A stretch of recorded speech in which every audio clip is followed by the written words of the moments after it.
মানে বুঝলাম না, এই যে কত 10-12 বছর তো হয়ে গেল নাকি? 15 বছর আমি ভাই। 15 বছর দুজনের একসাথে কোনো কাজই হচ্ছে না। দুজনের একসাথে কোনো কাজই হচ্ছে না। ইনফ্যাক্ট আমরা দুজন একসাথে যত কাজ করেছি আজ পর্যন্ত, প্রত্যেকটা কাজ কিন্তু সুপার সুপার হিট। আমরা দুজন এই পর্যন্ত যত কাজ করেছি, ফুল লেবানো হোসেন এবং হিরাচুনি পান্নাজ, এই ফুল লেবুন সিনেমার গানটা মনে আছে?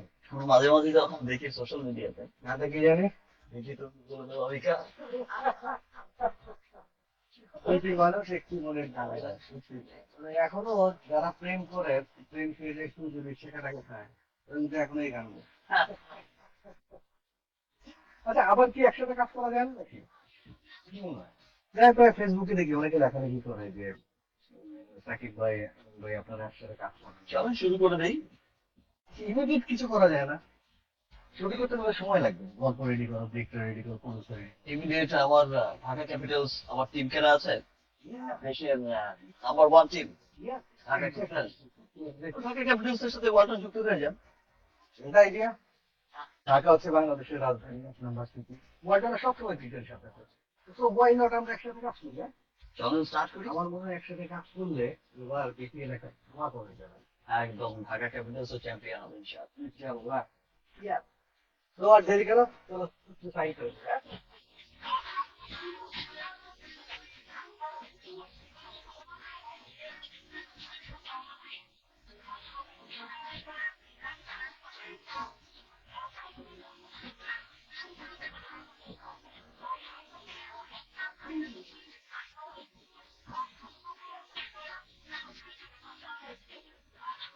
দিদি তুমি বলে দাও কাপে বার্কা।